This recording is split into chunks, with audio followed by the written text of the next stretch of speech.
Muy buenas tardes. Buenas noches. Le damos una más cordial bienvenida al sexto episodio de El Rompecabezas. El día de hoy vamos a hablar de un tema fascinante que es ya a continuación del tema anterior y que también tiene una parte 7, el episodio 7, que ya está siendo preparado para la próxima semana. Desde aquí les damos un saludo, la más cordial bienvenida. Inviten a sus amigos, a sus padres, a sus tíos, a sus primos, a todo el mundo. Vamos a hablar de algo muy interesante que algún día podría salvarnos la vida, tal vez, ojalá. Espero que así sea. Bueno, la temática del día de hoy es ficción, ensoñación y alucinación. Un tema que mencionamos brevemente en la transmisión número 5, en el programa número 5, hace más o menos 15 días, ¿sí? Fue el elemento del punto de realidad, cómo las identidades se representan en el internet y hasta cierto sentido parecía ser que quedaba con simplemente la pregunta de hey, puede que no conozcamos bien a quienes encontramos en el internet. Pero vamos a hablar de cómo esa problemática, de esa incertidumbre, también construye realidad y también destruye nuestra realidad. Porque genera una serie de desplazamientos de sentido y en realidad lo que vamos a hablar hoy día también se mencionó brevemente en el pasado como el tema de las distorsiones cognitivas, pero vamos a ir a eso con más precisión en unos segundos. Vamos a pasar de inmediato a la pantalla de resumen. Ok. Hay que tomar en cuenta para hablar de este tema el concepto de la teoría del Magic Circle, que no es idea mía, ojo, no. Pero es algo que aún quiero investigar con más profundidad, pero en resumidas y sencillas cuentas, es la idea de que existen espacios de excepción en el internet, en el espacio del juego, en el espacio del rol, en el espacio... incluso en el espacio de la narración o de la referencialidad simbólica. Hay excepciones a las condiciones normales o reglas sociales, digamos. Y esto se le considera como un espacio donde ocurren condiciones mágicas, digamos. Cuando juegas a policías y ladrones, tú entiendes que no es que tus amigos y tú sean ladrones y policías, pero hay como una especie de acuerdo de distribuirse estos roles para jugar, ¿ok? Y de alguna forma hay un acuerdo sobre eso. Pero también sucede que no necesariamente esas reglas son igual de claras para todo el mundo. Vamos a verlo a continuación. Y esto va de la mano con lo que son las distorsiones cognitivas, porque cuando hablamos de cómo el internet construye nuestra nueva forma de la realidad, nuestras nuevas definiciones de lo que es cierto, que no es cierto, o puede ser posible o no, cómo entendemos lo anterior es muy importante, porque también sienta las bases de los cimientos de toda relación social posible en el internet. Y también define nuestra construcción de expectativas, o sea, qué esperamos que es posible en el internet versus qué es imposible, qué podría suceder, qué es riesgoso o qué es lo que estamos buscando. Y también va de la mano con lo que mencionábamos en el episodio 5, con lo que mencionamos sobre las identidades y subjetividades. Porque si juntamos todas estas condiciones, nos encontramos con situaciones donde las subjetividades son exponencialmente diferentes. O sea, cada vez las personas pueden ser más diferentes entre sí a lo largo del tiempo. No solo por sus diferencias de edad, sino generacionales, sino también por el nivel de entendimiento que tienen de estas plataformas digitales. Bueno, vamos a pasar a la pizarra. Ok. Un momento. Ahora aquí que hay muchas cosas que ver. Bueno, como mencionábamos hace un par de semanas, esto de la personalidad es un concepto importante porque de personalidad también hablamos de que la personalidad está determinada por una conciencia. Un momento, conciencia. Entonces, no existe posibilidad de hablar de una especie como de certeza genuina, objetiva para todo el mundo, porque al final, incluso si el internet es un fenómeno colectivo, donde todos estamos de acuerdo que estamos todos al mismo tiempo conectados a la misma internet, las experiencias que experimentamos, que suceden en el internet, son siempre filtradas por la conciencia humana. O sea, no es posible entender ninguno de estos fenómenos fuera de la conciencia humana, porque siempre estamos adscritos a la conciencia humana. Entonces, en este espacio que no es exactamente falso, ojo, pero sí es un espacio donde existen extensiones de lo no real hacia lo real o de lo real hacia lo virtual. Hablábamos de la experiencia de la socialización como presentar tu identidad como una performance, como una serie de conductas, reacciones, preferencias, actitudes, costumbres, tendencias y patrones que eventualmente van construyendo cómo uno se presenta virtualmente. Entonces, no todo el mundo está realmente claro en que al estar en contacto con un tercero en el internet, está en contacto con esa personalidad que es un poco más opaca, digamos. No necesariamente puedes ver a través de ella y ver a la persona real que está al otro lado de la pantalla, al otro lado en el escritorio, digamos. Pero llegamos a un cierto acuerdo, y a esto es a lo que hablábamos con el tema del punto de realidad, pero también sobre el tema del Magic Circle, porque este espacio es donde estamos de acuerdo en que como que todos mentimos, pero no mentimos porque lo hagamos de malas intenciones, sino porque está bien proteger nuestras identidades. Entonces, todo el mundo va a torcer un poco su definición de sí mismo para mostrarse de forma saludable y que sea conveniente, y por supuesto nadie va a querer exponerse más de lo necesario. Pero ese punto de realidad es lo que de alguna forma determina los límites de este círculo mágico, digamos, de excepciones, porque tiene que existir un cierto grado de consenso. Tenemos que estar de acuerdo de que estamos jugando el mismo juego, y ahí es a lo que vamos. Entonces, vamos a comenzar con el concepto principal. Bueno, hablamos de cómo el internet nos obliga a traducir nuestra personalidad a lo que el internet puede representar, que también es un tema problemático cuando hablamos de cómo se construyen las experiencias de las inteligencias artificiales y de personas con inteligencia artificial. Nos vamos por el círculo primero.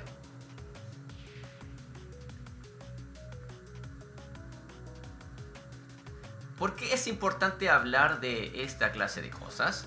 Porque siempre que hablamos de la velocidad de la aceleración de los cambios culturales, tenemos que tener en cuenta que no es algo exclusivo de nuestra generación o de nuestra época. Ha ocurrido miles de veces. Cuando se inventó la imprenta, cuando se creó el teléfono, la televisión, etc. Han habido estos saltos cualitativos, si podemos llamarle, a las condiciones normales o anteriores, en las que las personas se representaban el mundo y comulgaban en torno a la idea colectiva de la realidad como la conocemos. Pero el internet ha llevado a cabo una revolución cultural que ha tomado menos de 50 años. Y yo pienso que eso es importante mencionarlo.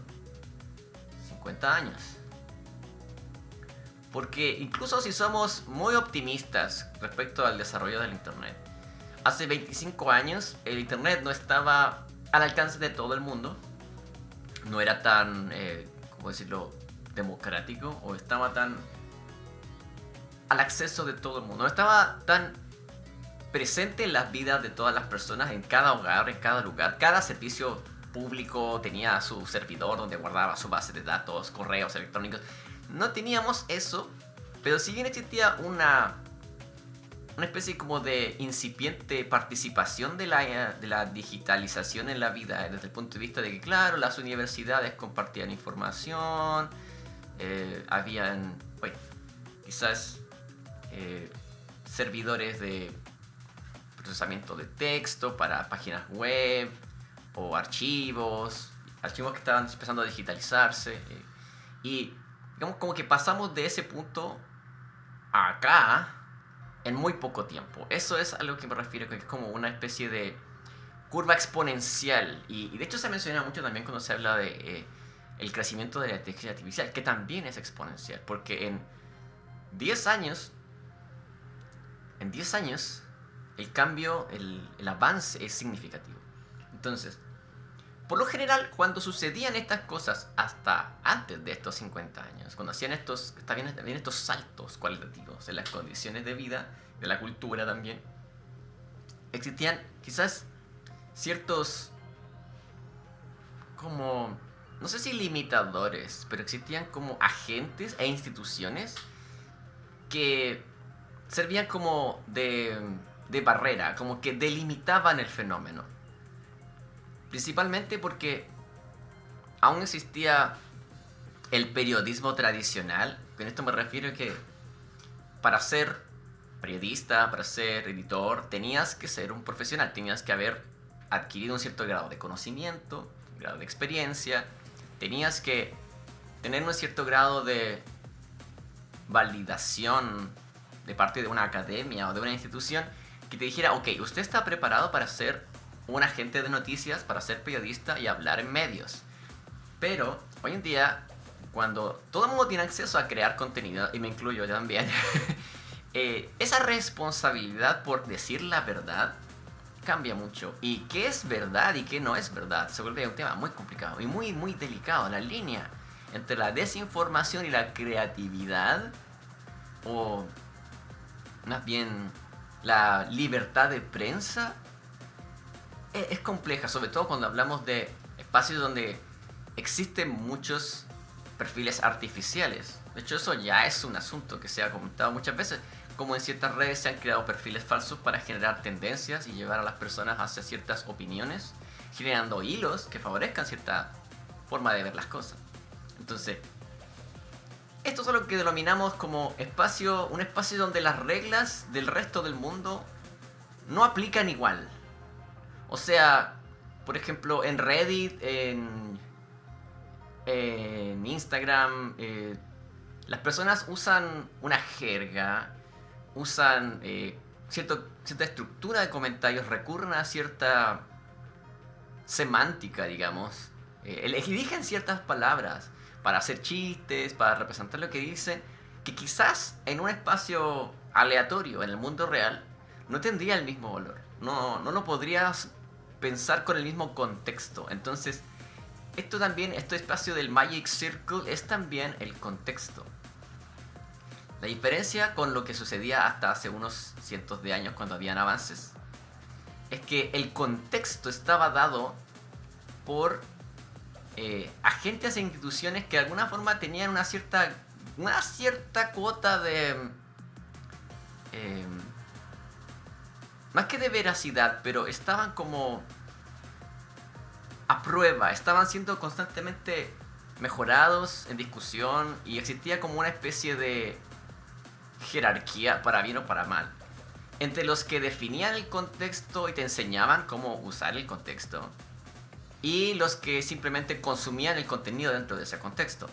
Cambio ahora, eso está como superpuesto. Somos creadores y como receptores y consumidores de todo al mismo tiempo. Entonces, incluso cuando llegaron los computadores a nuestras vidas, tuvimos que atravesar el proceso de aprender a usarlos, y no todas las personas hoy en día tienen el mismo grado de conocimiento y entendimiento profundo de cómo funcionan los sistemas informáticos. Entonces, no todo el mundo tiene la misma experiencia de qué está pasando en el internet. Entonces, nuevamente vamos a lo que es el aspecto de lo subjetivo.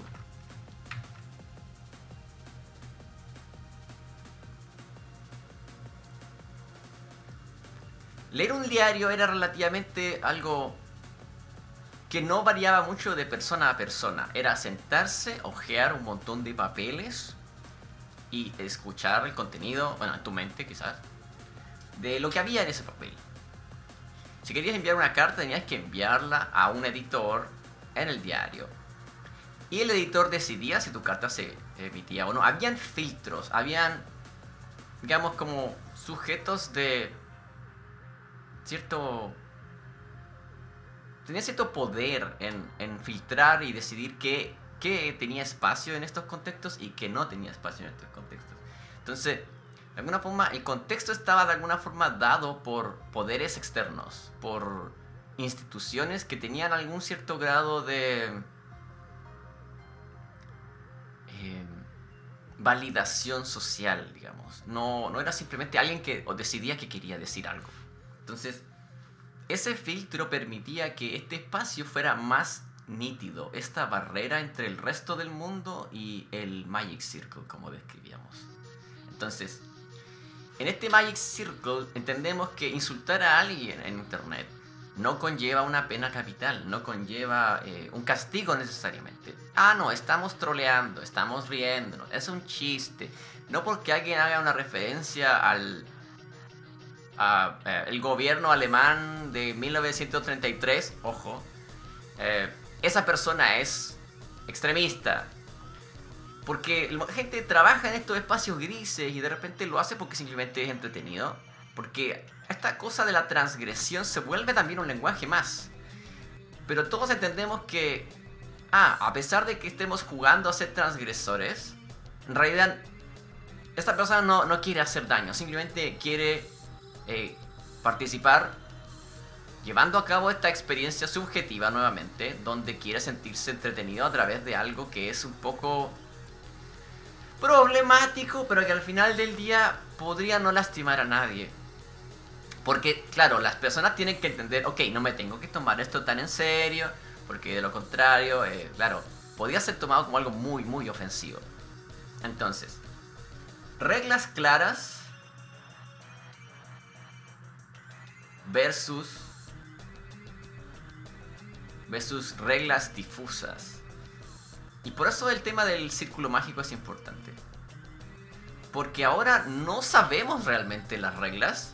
Y si las sabemos, por lo general están en documentos de términos de uso de servicio. Un momento. Y además, no todo el mundo se detiene a leer los términos de servicio de todos estos servicios que usamos. Porque mucha gente lo considera una pérdida de tiempo. Y no es así. Porque eso de alguna forma te da las pistas de qué está permitido y qué no está permitido.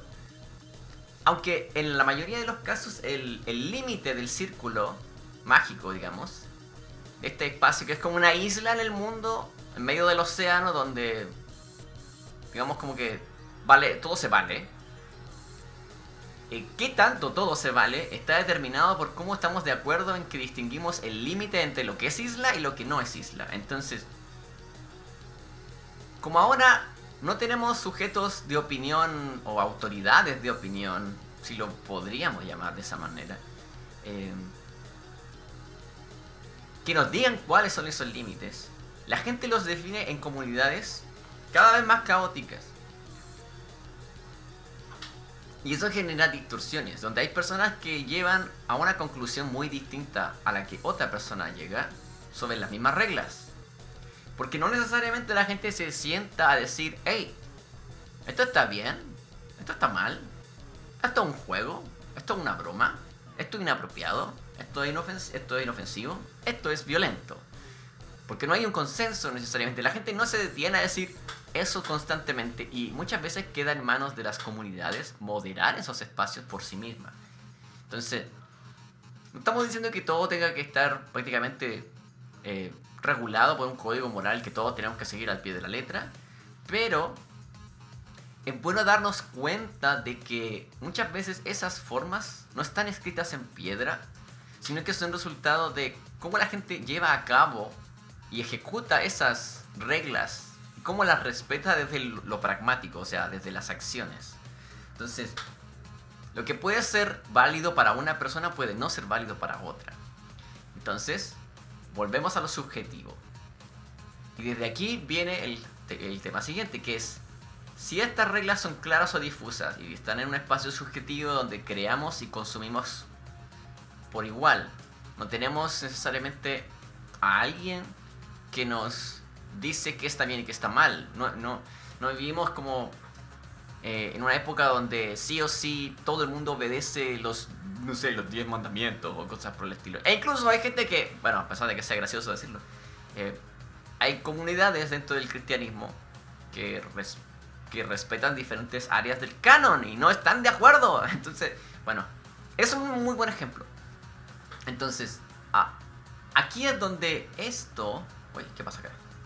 Bueno,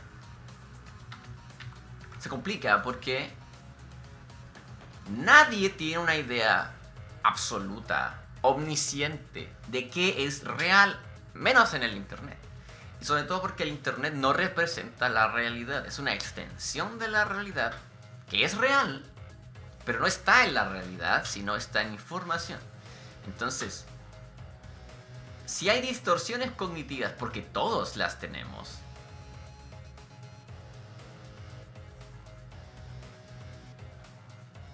un segundo.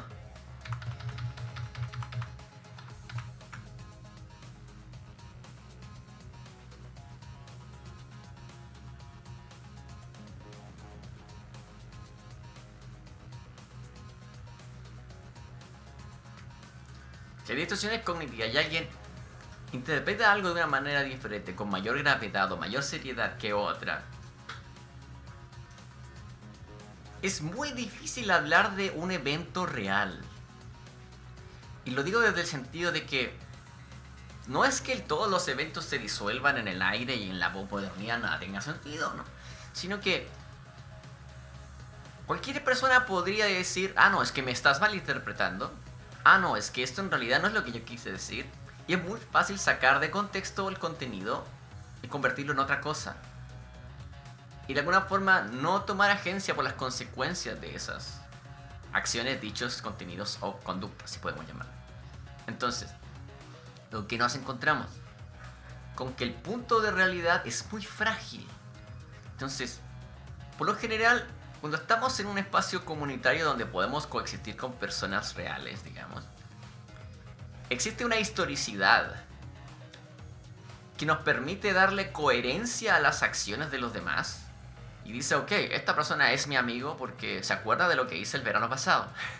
O cosas por el estilo. Entonces, eventualmente tú confías en las personas. Oye, y eso es un tema muy importante en todo caso, confianza. Esta confianza que le da estabilidad al modelo, que impide como que todas las partículas se separen y se separen cada vez más y más y más y más y más y se expandan hasta que desaparezcan y ya no haya distinción entre nada porque todo se disuelve. Esa estabilidad que le da la confianza que tú tienes en las personas o en las estructuras de estos espacios, de alguna forma hace que las cosas sean estables, pero no las hace menos inciertas.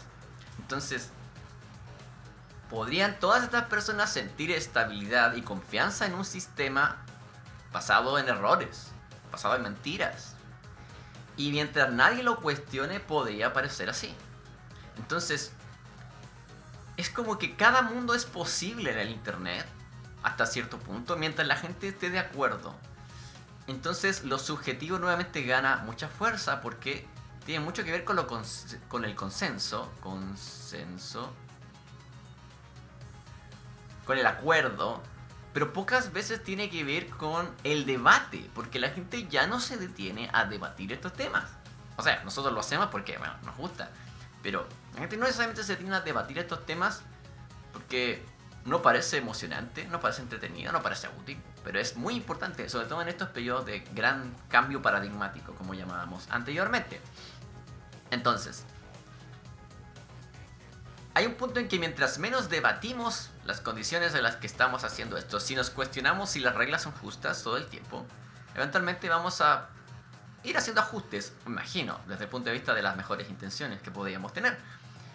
Pero también podríamos estar pasando por alto cosas que nunca notamos porque nadie se detuvo a preguntarse si estaban bien o no. Y eso es problemático.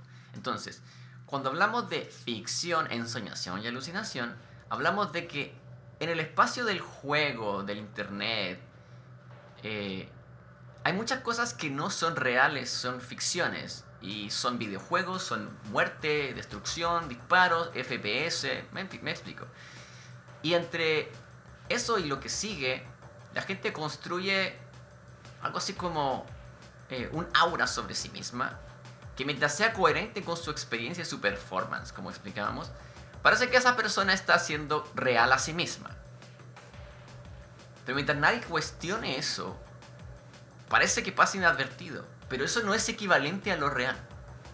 Entonces, de alguna forma es como vivir en un estado constante de ensoñación, en el sentido de que cuando tú sueñas no necesariamente eres consciente de que estás soñando, a menos que tengas entrenamiento con sueños lúcidos, etc. Pero a lo que voy es que es muy fácil construir eh, una versión de tu realidad basada en estos indicadores que no son comprobables. Ese es el gran problema. Entonces, además de que son elementos poco comprobables, algunos elementos no están basados en nada. No están basados en nada y no tienen ningún sustento. De hecho, uno de los problemas que está sucediendo ahora es que muchas personas que utilizan inteligencias artificiales como ChatGPT, etc., han experimentado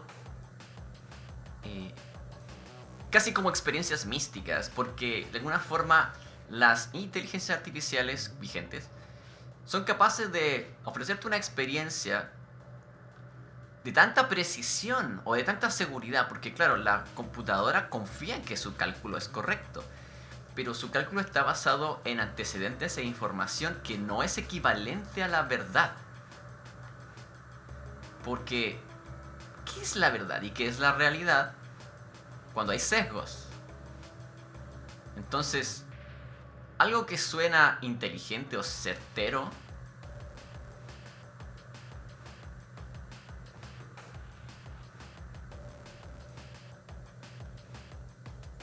digamos que la inteligencia artificial confía en lo que dice, y lo dice con propiedad, con muchos antecedentes, lo dice de forma seria, muy bien articulada, y es algo que sonaría, sí, esta persona es un erudito y yo creo que lo que dice es razonable, sí, pero la inteligencia artificial utiliza información que está determinada por su aprendizaje, pero la inteligencia artificial no es omnisciente, tampoco los seres humanos somos omniscientes. Pero los seres humanos integramos una cantidad de información adicional a la información estrictamente racional que nos permite darnos cuenta o incluso ser un poco más inquisitivos y dudar de vez en cuando de la información que estamos recibiendo. Porque la realidad, a pesar de que podría ser una simulación o un holograma o lo que sea, cosa que ya hablamos en el pasado, pero vamos a retomar algún día, no es equivalente a algo que puedas resumir a números. Si bien los números los podemos encontrar en todos lados, ojo, podemos encontrar números en todos lados, pero eso es porque nosotros somos capaces de interpretar la realidad de forma numérica. No quiere decir que los números estén ahí. Tú cuando dibujas un cuadrado,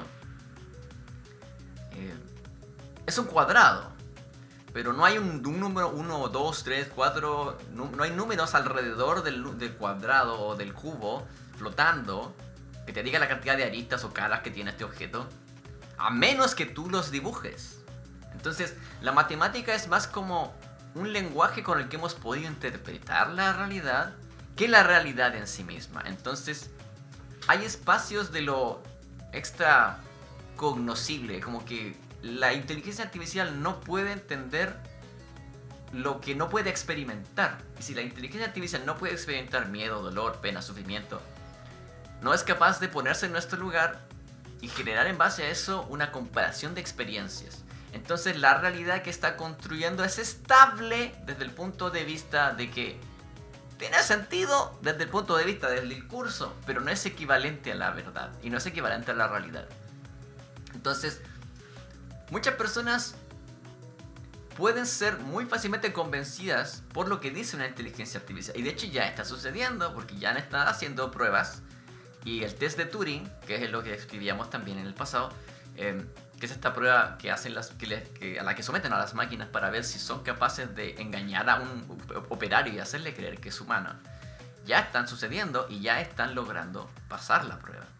Entonces, de alguna forma, los sesgos de la máquina pueden construir una realidad que, claro, desde el punto de vista de la mente máquina o del lenguaje máquina, funciona, pero podría no estar alineado con la realidad humana, con la realidad orgánica, que es un punto importante.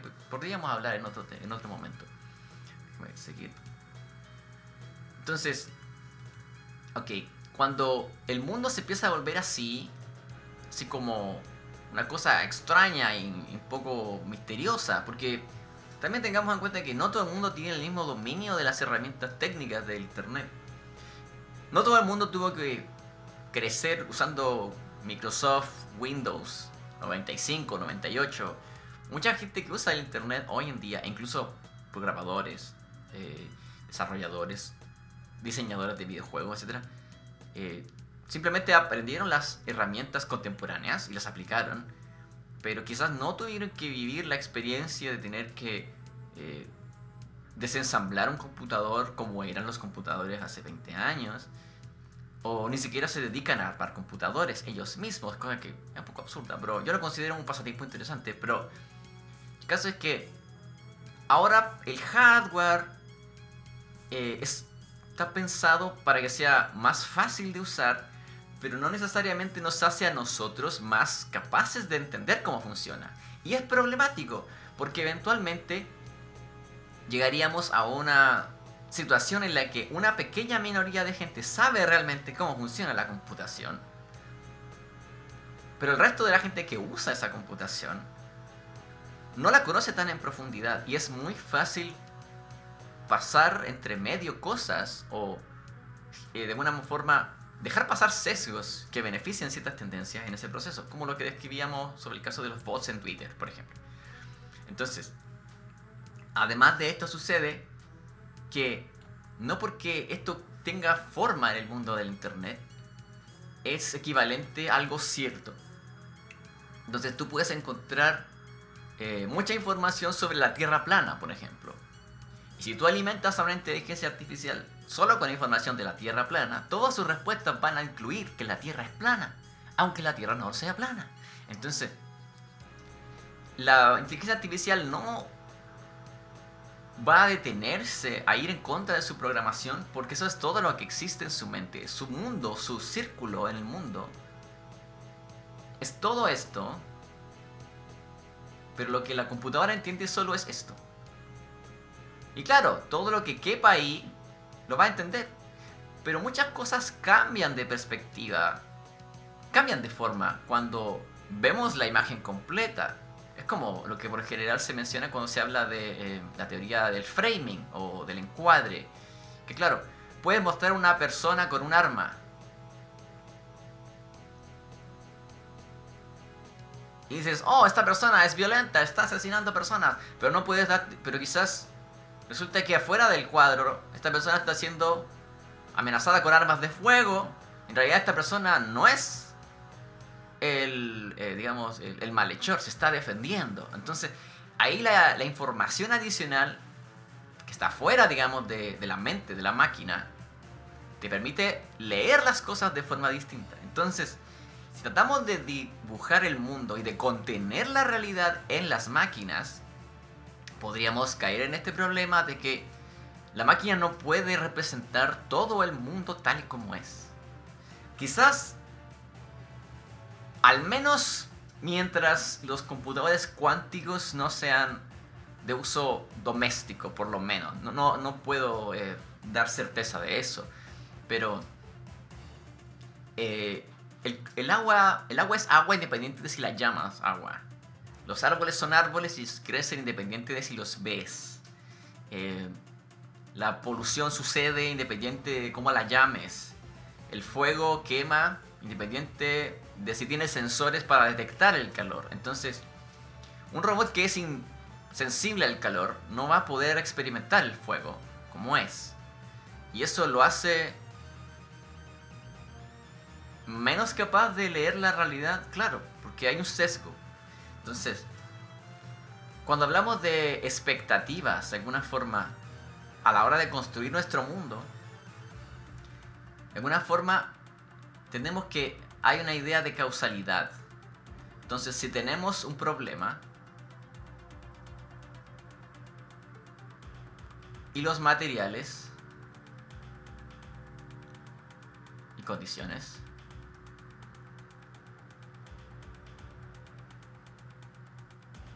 claro que podemos llegar a una solución.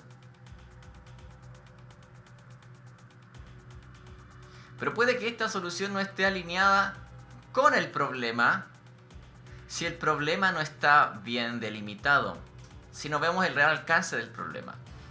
Entonces, puede que una máquina te proponga usar una escalera para subir a un árbol. Pero si la máquina no es capaz de darse cuenta de que el árbol está en llamas, subirte con una escalera puede ser una pésima decisión, cuando en realidad lo primero que tienes que hacer es extinguir el fuego antes de subirte al árbol. Entonces, de alguna forma crea la idea de que si todas las máquinas pueden entender y generar soluciones de calidad, sus soluciones son correctas. Y eso es un problema, porque genera esto que yo describo de las expectativas.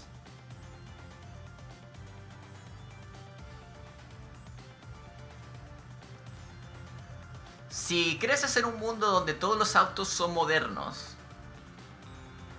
de alguna manera imaginas que algún día vas a poder comprar un auto moderno. Pero eso no quiere decir que sea así. Puede que encuentres un auto como nunca antes visto, que haya estado guardado por mucho tiempo, y te sorprenda. La realidad es muy decepcionante. Sí. Entonces, muchas veces esta cadena causal, digamos, de problema, condiciones, solución, expectativa, también tiene que ver con la amplitud de mira de las cosas. Y para las computadoras, esa cantidad, esa profundidad con la que puede entender las cosas aún es muy limitada. Puede que mejore, pero no es equivalente a la de un sistema complejo, consciente, sensible, orgánico, porque la calidad de las experiencias que puede integrar una máquina no están alineadas con lo orgánico. O sea, tu perro entiende lo que es el dolor, porque también es un animal capaz de sentir dolor, porque es un mamífero, igual que nosotros. Entonces, tú sabes que cuando tu perro elige no morderte, porque sabe que a ti te va a doler, es porque él de verdad ha sentido dolor antes. Entonces, esperar que una máquina tenga soluciones de calidad a todos los problemas imaginables puede llevarnos a malas decisiones. A eso me refiero con expectativas. Pero todavía más complicado cuando tampoco tenemos claro las soluciones que estamos buscando, porque creemos que el mundo funciona bajo reglas que no conocemos. Entonces, este espacio donde no entendemos realmente cómo la máquina soluciona los problemas, más que delegar a la máquina las soluciones o las decisiones, el tema es que las máquinas podrían ser un asistente, sobre todo para lo que son tareas difíciles o tareas riesgosas, como por ejemplo destapar cañerías o administrar sensores de un reactor nuclear, donde obviamente una persona estaría expuesta a radiación y eso sería letal. Entonces, en esos casos, claro que un robot está mejor capacitado, pero eso no quiere decir que el elemento humano deba desaparecer.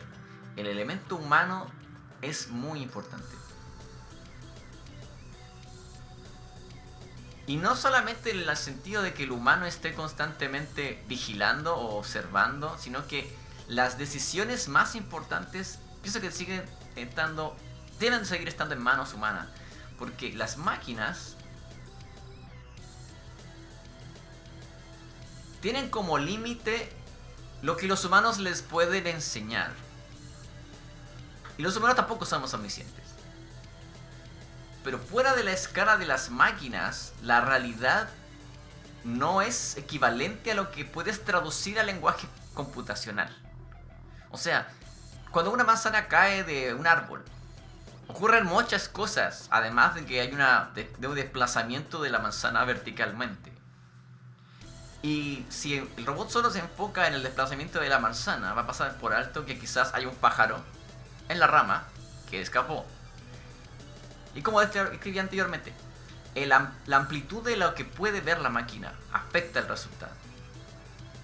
Porque tiene un mayor campo de observación que agrega información que puede actualizar las condiciones por las que suceden las cosas, llegando a conclusiones de mejor calidad y con mayor detalle. Cuando la gente habla de, por ejemplo, películas de mayor resolución, sí, es verdad que podemos hacer pantallas más grandes, más y más grandes.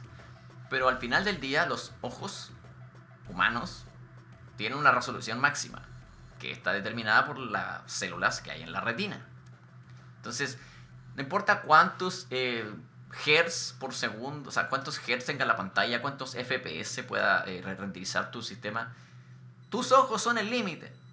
Entonces, también tiene que ver con cómo está alineado esto, cómo está calibrado el nivel y la frecuencia de la información, y el volumen de la información, la resolución de la información.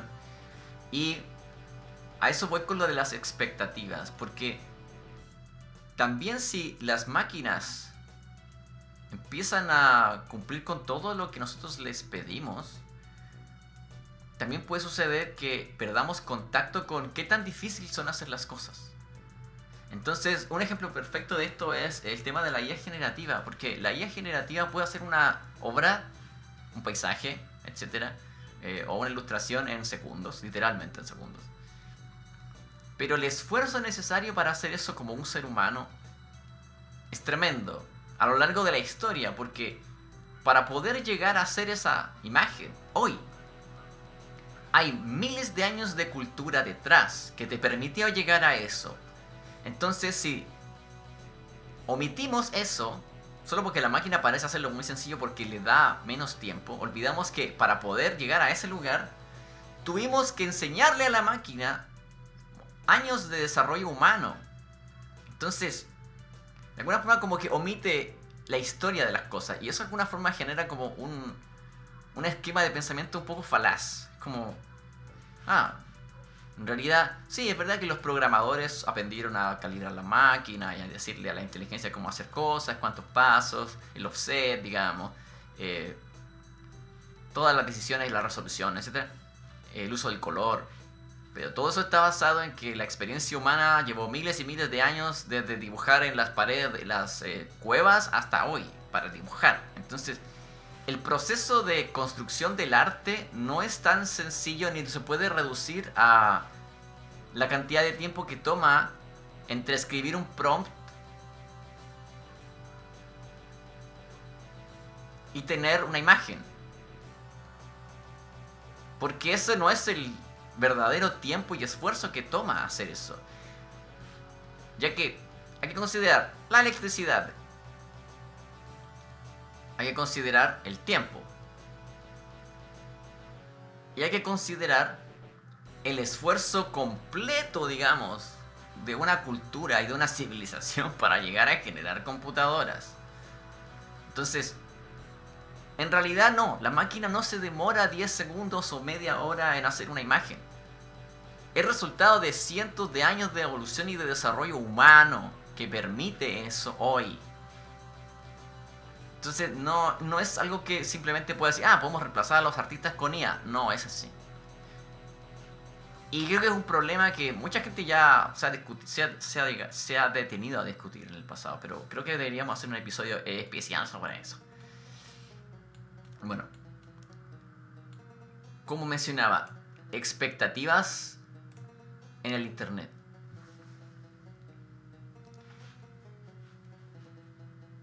Es muy fácil soñar con que algo es posible o fácil, si el internet te convence de que así es. Entonces, cuando hablamos de ficción, ensoñación y alucinación, lo podemos ver como lo siguiente.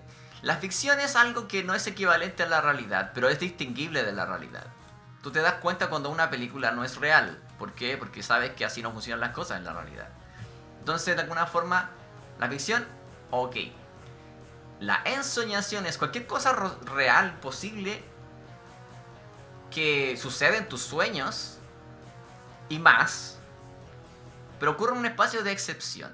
En cambio, la alucinación es cuando interpretas la realidad como un fenómeno ficcionado, pero no ves las causas. Entonces, de alguna forma te convences de algo que no es cierto.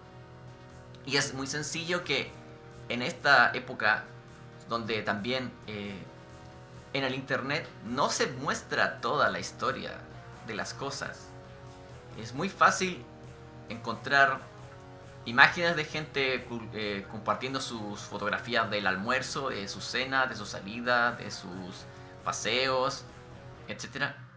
Y mucha gente se convence de que eso es todo lo que existe, o que esos son como las expectativas de éxito que todos deberíamos perseguir. Y eso no es todo lo que existe.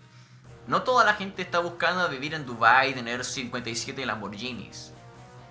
Y aunque así fuera, no es tan sencillo. Y muchas veces las circunstancias que te permiten tener 57 Lamborghinis en Dubai no son las que realmente nos han enseñado. Hay muchas más cosas y hay factores que están fuera de la ecuación que no vemos, porque el internet no nos explica, no nos muestra eso. Porque claro, es muy fácil generar discursos de éxito y omitir que las condiciones materiales, históricas y culturales de las personas hacen eso posible. La gente vive en situaciones de privilegio todo el tiempo. Entonces, por supuesto que esas situaciones de privilegio generan la idea de que ese mundo o esa experiencia o esa vida que queremos es posible. Y ahí nuevamente vamos sobre las expectativas. Porque si nos muestran que todo lo que existe es eso, expectativas. Claro, llega un punto en que las personas solo desean lo mismo que están viendo. Entonces, si las personas solo desean lo que les muestran y les enseñan a desear lo que otros quieren, al final esas expectativas los vuelven dóciles. ¿Por qué? Porque pueden enseñarles a desear algo que ni siquiera conocen o que ni siquiera entienden. Entonces, tú puedes decir, sí, para mí tener 57 Lamborghinis y vivir en Dubai es algo que puedo ver en una película. Y eso me va a hacer sentido. Jamás lo he visto en la vida real y probablemente no exista. Pero en una película tiene sentido. Si sueño con eso, probablemente no me voy a dar cuenta de que es falso. Pero no importa, porque estoy soñando. Entonces, cuando termino de soñar, me doy cuenta de que era un sueño. Sigo con mi vida. Pero si nos muestran esto como si fuera algo real, pero no nos hacen ver que en realidad hay una distorsión, por eso hablábamos de distorsiones cognitivas anteriormente, hay una distorsión que no nos impide ver que en realidad, es que esto no es tan sencillo, es que en realidad no basta con esto para lograr tener 57 Lamborghinis y vivir en Dubai.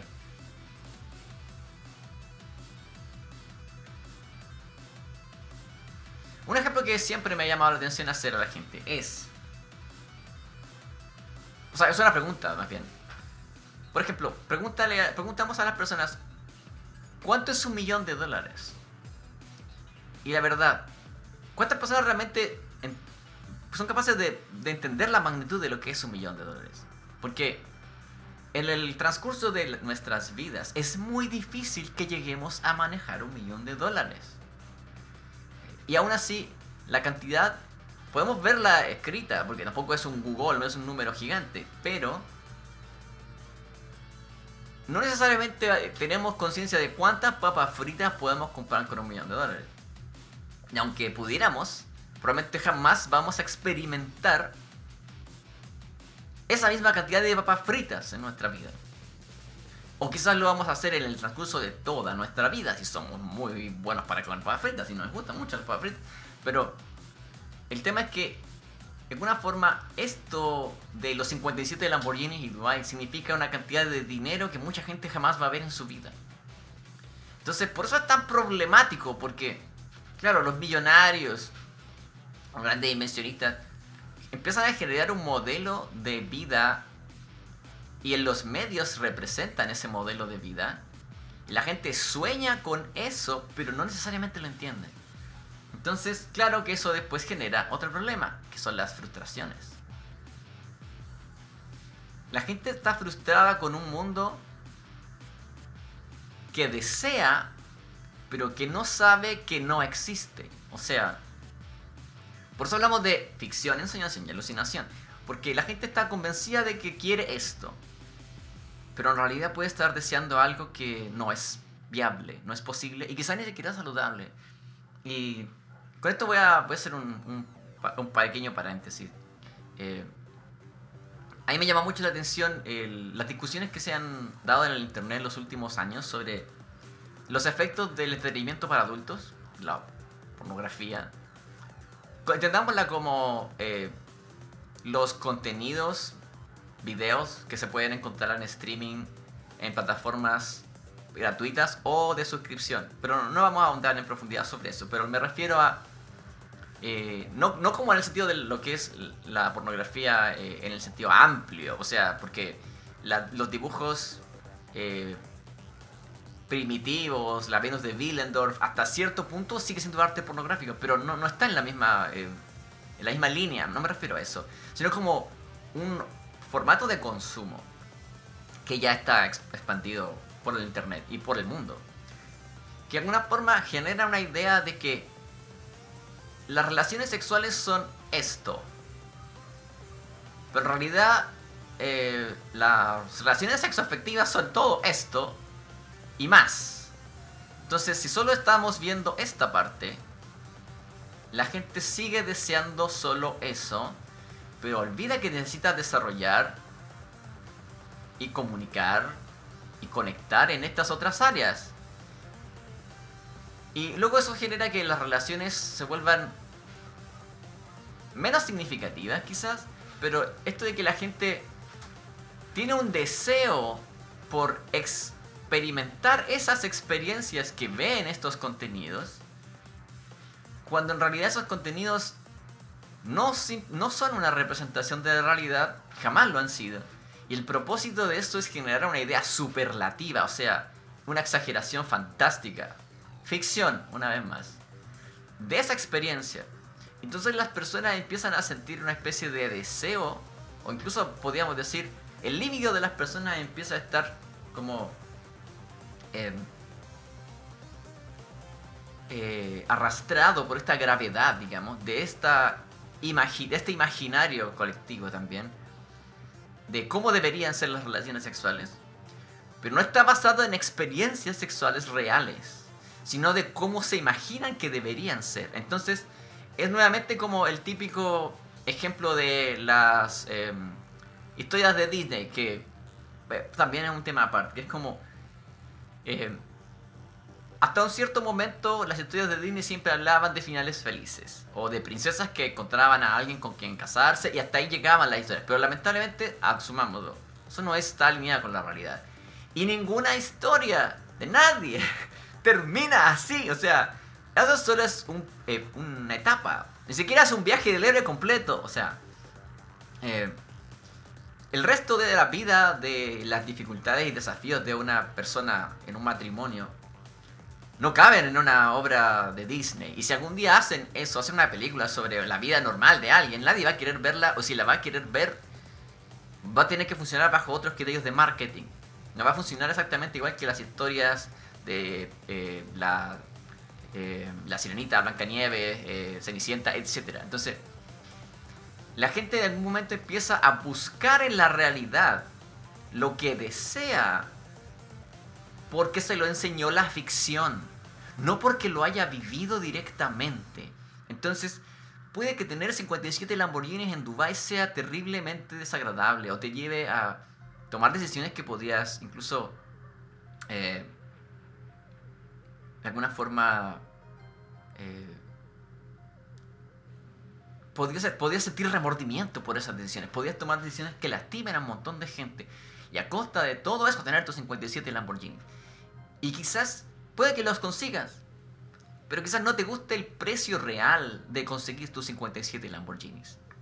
Entonces, eso no te lo cuentan cuando te hablan de lo maravilloso que es vivir en Dubai y tener 57 Lamborghinis. Entonces, por eso hablamos de el tema del círculo mágico, porque claro, como explicábamos anteriormente, en el caso del círculo mágico donde las reglas son así, en el entretenimiento para adultos, al que nos referimos, claro, este es el límite y mientras todo siga esas reglas, todo está bien, pero la gente olvida que alrededor de esa industria hay espacios de explotación, abuso sexual, no voy a decir mafias exactamente porque no tengo conciencia ni suficiente información al respecto, pero el caso es que es un espacio mucho más problemático de lo que la gente cree y no es algo sobre lo que simplemente podamos desconectarnos y hacer oídos sordos.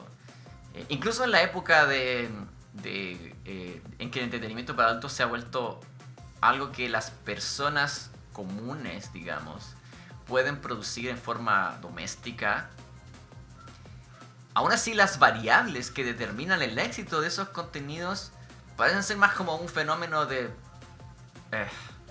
como de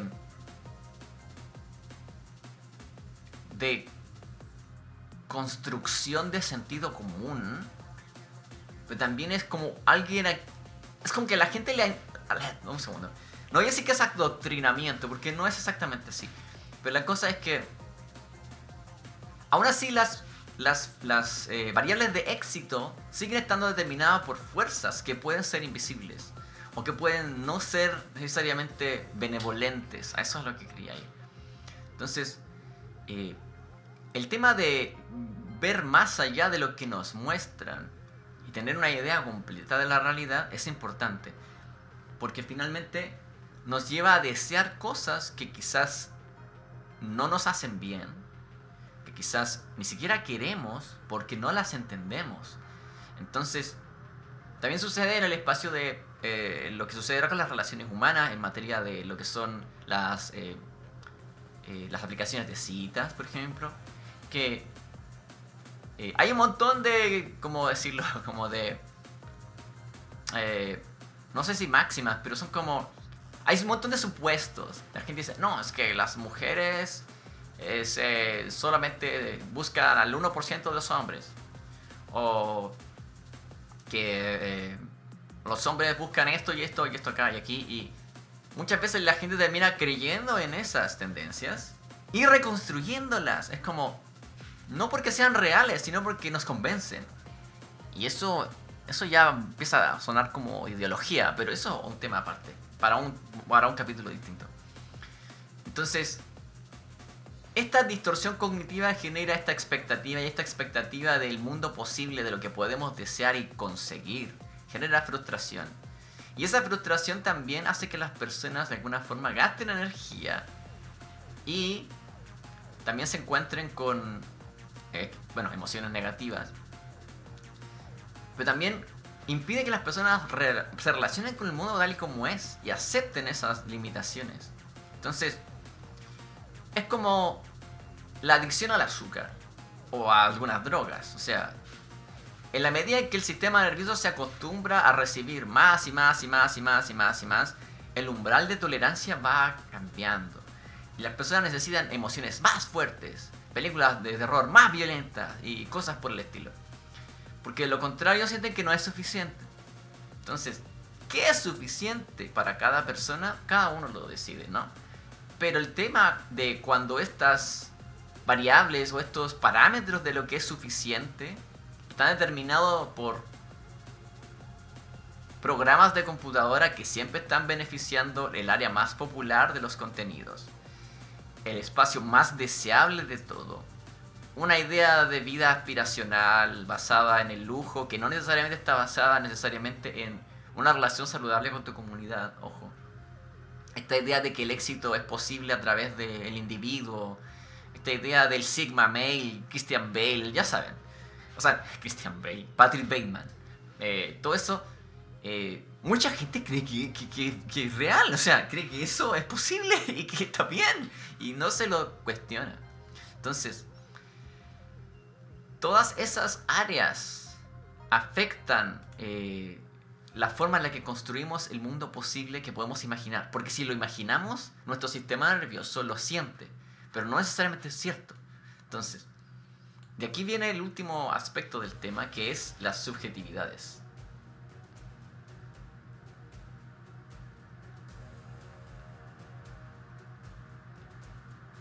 Subjetividades exponenciales.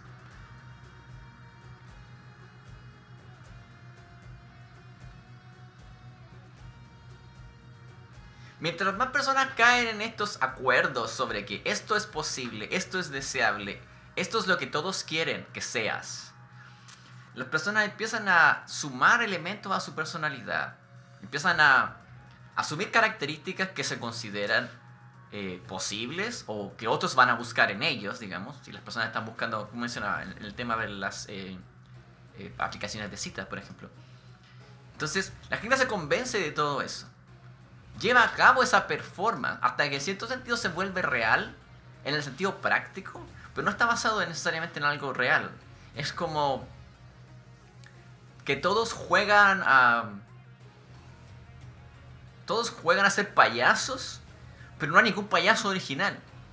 Sino que todos están convencidos de que eso es lo que hace un payaso, pero nunca han visto a un payaso en su vida. Solo son como fragmentos de lo que hace a un payaso ser payaso. Y todos como que toman esos fragmentos y creen que por combinar los fragmentos del payaso es igual a un payaso. Y el payaso no es equivalente a la suma de sus partes. Entonces, eso también lleva a que las personas adquieran en sus personalidades rasgos que otras personas, o que esta cultura o inconsciente colectivo, si lo podemos llamar así, consideran deseables. Entonces, ok, por ejemplo, está el tema de administrar la atención, sobre todo en el espacio como de las dating apps, de las aplicaciones digitales. Como, no, es que tú no puedes ser el primero o la primera en enviarle el mensaje porque eso dice que, no sé, que estás muy desesperado o desesperada, etc. Entonces, ¿quién dice eso? ¿Por qué? ¿No sería más coherente y más consistente mostrar interés por las personas y comunicarse en vez de ensombrecer las relaciones? No sé. No soy la persona indicada para hablar de eso. Pero lo que me refiero es que estas expectativas de alguna manera le enseñan a la gente cómo debería ser para conseguir lo que quiere. Pero puede que esas personas se conviertan y adquieran esa personalidad, y esa personalidad ni siquiera les haga bien, porque en realidad no está alineado con lo que realmente les va a hacer bien, sino que está alineado con lo que les han convencido que otras personas quieran encontrar en ellas. Entonces, esto es difícil. Por eso el programa se llama Rompecabezas. Porque, claro, te puedes convencer de que, por ejemplo, jugar ajedrez es un indicador de ser inteligente. Porque te convencieron de que todo el mundo debe saber jugar ajedrez para demostrar ser inteligente. Pero ¿cuánta gente realmente disfruta jugar ajedrez y lo considera entretenido? Porque jugar ajedrez no te hace socialmente más apto, no te hace más apto a la hora de organizar tu casa, de limpiar, de construir relaciones saludables a largo plazo. Entonces todos esos elementos como que, mientras usted vaya al gimnasio, gane $200,000 al mes y tenga un auto, usted está bien. Pero todas las otras habilidades blandas, digamos, todas las características humanas, todo lo que es la calidad de la experiencia interpersonal, habilidades sociales, no caben en un término tan sencillo como saber jugar ajedrez. Entonces, puede que alguien esté buscando a alguien muy inteligente en esta aplicación de citas, por ejemplo, y rechace a toda la gente que no sabe jugar ajedrez, solo porque no es un indicador de inteligencia según lo que le enseñaron que es inteligente. O por el contrario, puede que alguien convenza a todo el mundo de ser muy inteligente solo jugando ajedrez, pero tú pones a esa persona en otro ambiente, ante un problema distinto, un problema quizás más humano, más emocional, y esa persona no va a tener idea de cómo resolverlo, porque todo el tiempo está resolviendo todo desde la lógica, más fría. Entonces, nuevamente, ¿las computadoras no son la solución a todos nuestros problemas? No. Pero las computadoras pueden asistirnos, sí.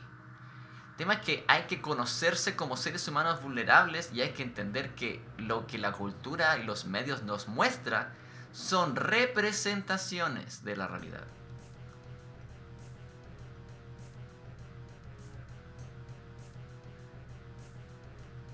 Incluso cuando hablamos de la temperatura, esto es un término que se maneja mucho en química y en física. La temperatura es un indicador eh, de el calor. Es un indicador de calor en los compuestos, sustancias o objetos, pero no es equivalente al calor. El calor es energía, la temperatura es un indicador de agitación de partículas. Entonces, tú puedes saber que algo está caliente según cuánto se mueven las partículas, pero no es exactamente lo mismo. Entonces, cuando hablamos de que la subjetividad de las personas se vuelven exponenciales es porque la variedad de posibles personalidades en el mundo y las distorsiones de personalidad que pueden existir además empiezan a dispararse en todas direcciones. ¿Por qué? Porque ya no necesariamente estamos comparando nuestras ideas con lo que es real, simplemente porque funcionan en un espacio digital. Y si funcionan en un espacio digital, están sujetas a reglas digitales. Pero las reglas del mundo digital no son equivalentes a las reglas del resto del universo. Entonces, puede que algo parezca muy convincente en el papel, en un esquema, en un diseño, pero sea imposible de ejecutar en la realidad.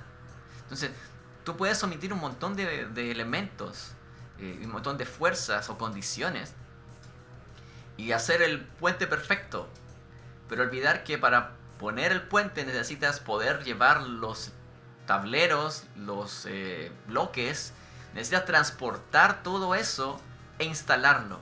Entonces, puede que el diseño parezca plausible, pero la aplicación sea imposible. Entonces, a eso voy con el tema de lo que es ensoñación y alucinación, porque podemos imaginar un mundo tremendamente maravilloso en nuestra mente y es saludable, está bien soñar, yo pienso que está bien. La ficción y la fantasía son una herramienta para nuestra vida, pero no dejemos que la ficción y el deseo reemplace nuestro contacto con la realidad, porque al final nuestra realidad es sensible, no es estrictamente cognoscible. O sea, la realidad no es equivalente a lo que podemos imaginar, pero la realidad es en la medida en que podemos sentir las cosas. Entonces, quizás si algún día hay implantes, Neuralink, bla bla bla, la gente va a poder saborear los colores, pero vamos a tener que entender que eso no es una sensación normalmente disponible para los seres humanos. Solo es posible con el implante. Entonces, entendemos que esperar que todos los seres humanos puedan saborear olores, o saborear colores, quise decir, no está alineado con la realidad, porque para poder hacer eso necesitas sí o sí poner un implante en la cabeza a la gente. Entonces, la idea de la transhumancia, de reemplazar nuestras necesidades, de omitir otras necesidades también, que también vivimos en una época de mucha soledad, de mucha alienación. Tener esta idea crítica sobre lo que vemos, sobre lo que hacemos, en quienes nos convertimos, parece fundamental. Entonces, con eso dicho, la cosa es, más que cuestionarnos en quiénes nos convertimos, es si realmente nos hace bien convertirnos en lo que nos están convenciendo que debemos ser, versus estar realmente alineados con nosotros mismos y la naturaleza hasta cierto punto. Y ahí es donde, bueno, hay montones de corrientes filosóficas que ofrecen alivio al respecto. Está el estoicismo, y en el estoicismo la cosa no es necesariamente ser, como dicen, impávido y no reaccionar a nada, no. El estoicismo te enseña de que debes vivir en una forma en comunión con la realidad, con la naturaleza. Tienes que seguir el orden natural. Si algo te duele, está bien quejarte. Si algo te hace enojar, siente el enojo. Pero se refiere más que nada a que no por reaccionar más o menos el universo va a obedecer lo que tú quieres, sino que el universo de alguna forma tiene una especie de jerarquía donde tú eres un partícipe de la realidad, pero no eres arquitecto de todo lo que te pasa. Y también sucede mucho cuando nos encontramos con, bueno, las tendencias del New Age y muchas de estas ideas orientales que se importaron a Occidente en un momento sobre, es que puedes tú cambiar tu realidad si elevas tu frecuencia y si meditas 30 minutos al día y que tienes que tener estos pensamientos y la ley de atracción y aquí y acá y... No quiere decir que tener una posición positiva ante las cosas y constructivamente crear un mundo mejor sea una mala idea, no. Pero omitimos que muchas veces las condiciones que hacen posibles las cosas no están en nuestro control. Están sobre rieles invisibles que no podemos ver, que no entendemos. Y muchas cosas suceden bajo fuerzas que ni siquiera nos podemos imaginar. Porque no podemos ver el código de todo, de la Matrix, digamos. Todo lo que pasa detrás de escena, digamos. Y muchas veces cuando pasa algo bueno o malo, no depende de nuestro control. No quiere decir que no vamos a intentar hacer las cosas bien, pero tiene de alguna forma un punto de humildad ante la realidad, donde no por de alguna manera competir más con tu vecino o por esforzarte más en sobresalir, vas a tener el resultado que quieres, sino que tienes que entenderlo desde una perspectiva holística, humana, entendiendo que somos seres sociales, que vivimos en comunidad, que tenemos que coexistir y que tenemos que buscar un término saludable para que todos sigamos adelante. Así es. Maravilloso, maravilloso, maravilloso. Vamos. Muy bien. Eso fue un muy interesante programa. Ahora pasamos a las preguntas.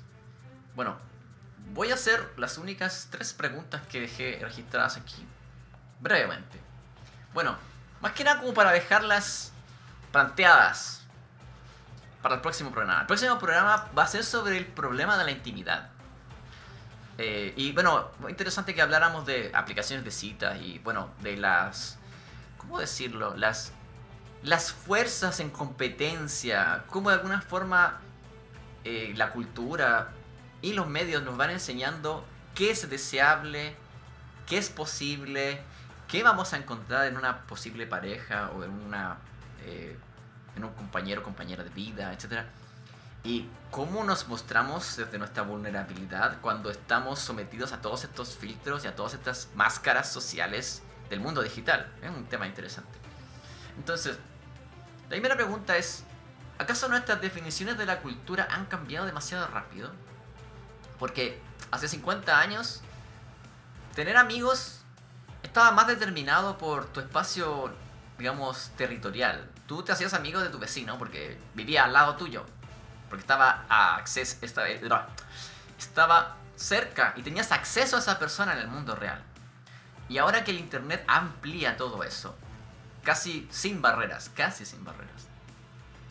pareciera ser que la oferta y posibles como partners, la posibilidad de tener una pareja, está sometida a esta situación donde hay tantos posibles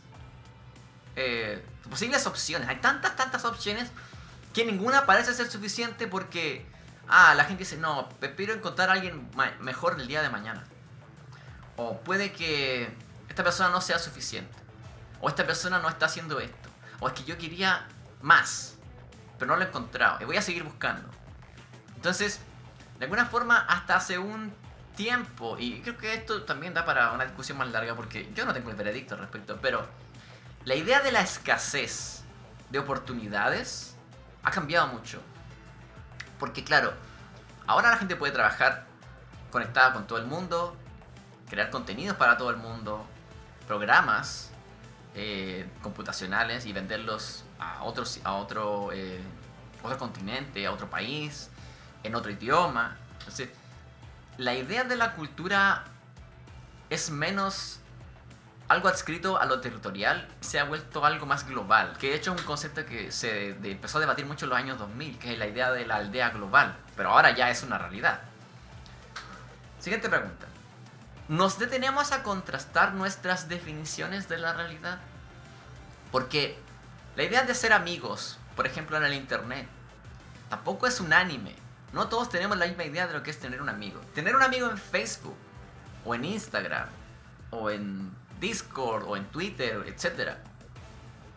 no es lo mismo que tu amigo imagina sobre ti. La definición que ellos tienen de qué es un amigo no es igual a la tuya.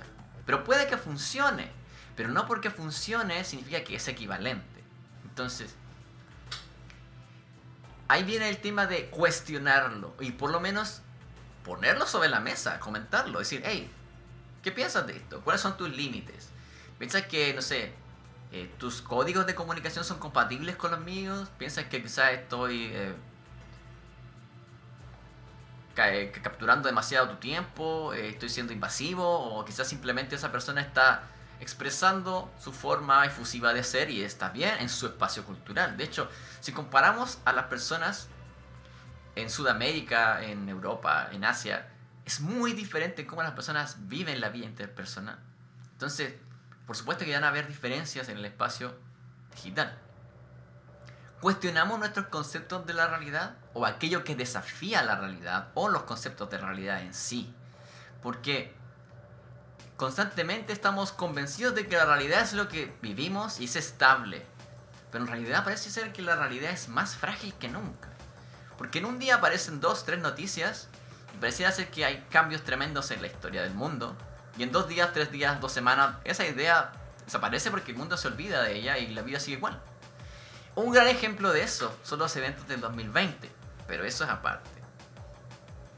Nuestra idea de lo que era real, de lo que era estable, fue desafiada seriamente.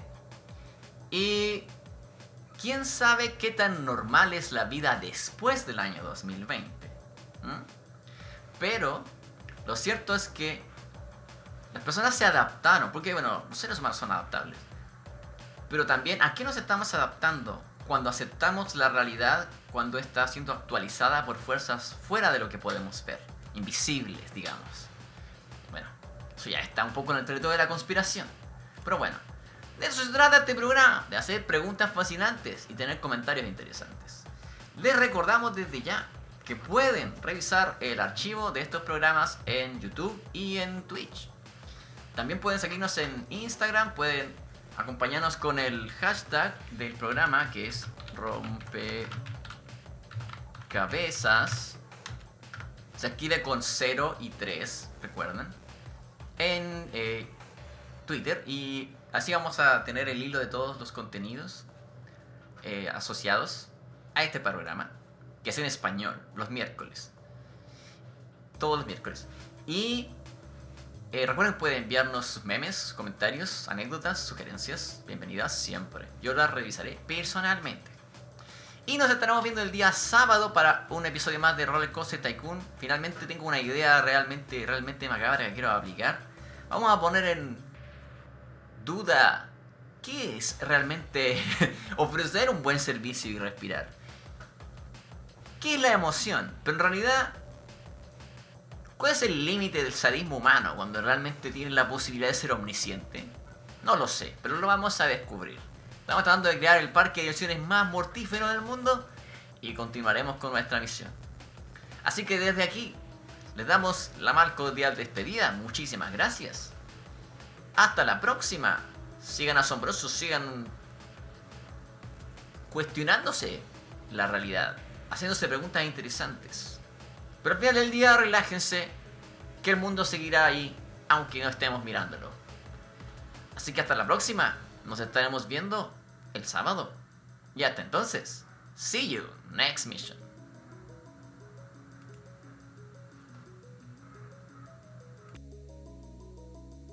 See you next mission.